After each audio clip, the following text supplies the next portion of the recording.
স্টুডেন্টদের মেন সমস্যা হচ্ছিল টাকা পয়সা। তাদের কাছে টাকা পয়সা থাকে না, হাত খরচ থাকে না, পকেট খরচ থাকে না।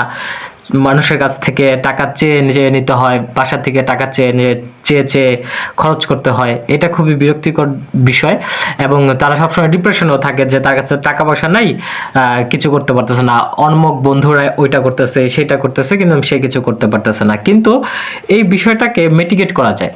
ঠিক আছে, স্টুডেন্ট লাইফে চলাফেরার জন্য কিন্তু বেশি একটা টাকা পয়সার প্রয়োজন হয় না। মাসে খুব ভালোভাবে যদি কেউ চলাফেরা করতে চায় তাহলে 5,000 কি 10,000 টাকা হলে স্টুডেন্ট লাইফে খুব ভালোভাবে এনজয় করা যায় পুরো মাস। সো এই 5,000 10,000 টাকা কিভাবে উপার্জন করবে সেইটার একটা পন্থা কিন্তু তোমাদের জানতে হবে। আমার মনে হয় সবচেয়ে কম খরচে কম সময়ে টাকা উপার্জন করার মাধ্যম হচ্ছে তোমার টিউশনি। তুমি যদি ভালোভাবে টিউশনি করাতে পারো তাহলে এই 4-5 হাজার 10,000 টাকা কিন্তু তোমার পকেটে চলে আসবে, এবং তোমার কিন্তু সেখানে বেশি একটা সময় দেওয়া লাগে না। সাপোজ চলো আমরা একটা এক্সাম্পলের দ্বারা বিষয়টাকে বোঝার চেষ্টা করি।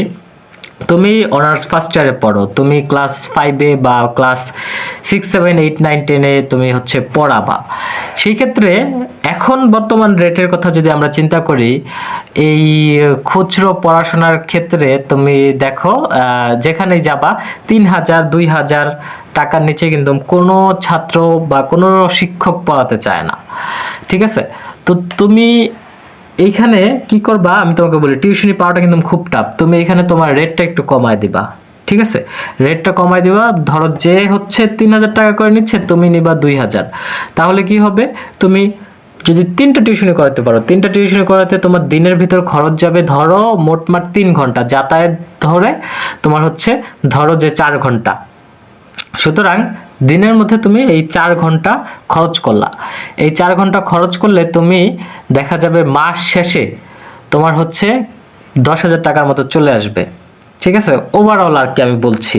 আর এই তুমি যে সপ্তাহে 6 দিন করাবা এমন তো বিষয় না, কারণ তুমি টাকা কম নিচ্ছ। সুতরাং তুমি সপ্তাহে 3 দিন পড়াবা।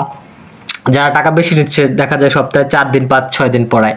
তুমি তো টাকা কম নিচ্ছ, সুতরাং তুমি পড়াবা হচ্ছে সপ্তাহে 3 দিন। তাহলে এখানে তোমার পকেটে একটা ভালো অ্যামাউন্ট চলে আসছে, এবং সেই অ্যামাউন্ট দিয়ে তুমি হচ্ছে কি করবা, এটাকে তুমি চাইলে পরবর্তীতে বড় করতে পারো।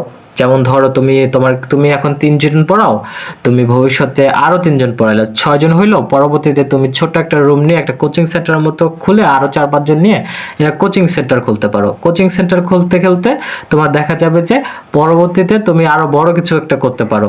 সেক্ষেত্রে ব্যাচ 2-3টা বানায় ফেলতে পারো, বা তুমি সেটাকে মডেল হিসাবে একটা তৈরি করে কোচিং এক সেন্টার হিসাবে একটা কিছু করে ফেলতে পারো। মানে সেটা বড় পর্যায়ে। কিন্তু তুমি স্টুডেন্ট লাইফে তুমি প্রথমে তোমার হচ্ছে পকেট মানিটার বিষয়ে চিন্তা করো, কিন্তু এটা তো চাইলে সম্ভব যে তুমি এইটা দ্বারা বড় কিছু করতে পারবা। ঠিক আছে, বাংলাদেশে ঢাকা শহরে যেখানেই যাও না কেন স্টুডেন্টের সংখ্যা এত বেশি, আর এত চাহিদা যে তারা পড়াশোনা করবে, কোচিং টোচিং এই সেই নিয়ে অনেক হুলস্থুল ব্যাপার স্যাপার। সো এটা কিন্তু তোমার হচ্ছে খারাপ কোনো বিষয় না, তুমি এটা করতেই পারো। এইভাবে হচ্ছে আমার মনে হয় এটা সবচেয়ে সোজা। এছাড়াও অনেক পন্থা আছে, সেগুলো তোমার খোঁজ করে নিতে হবে।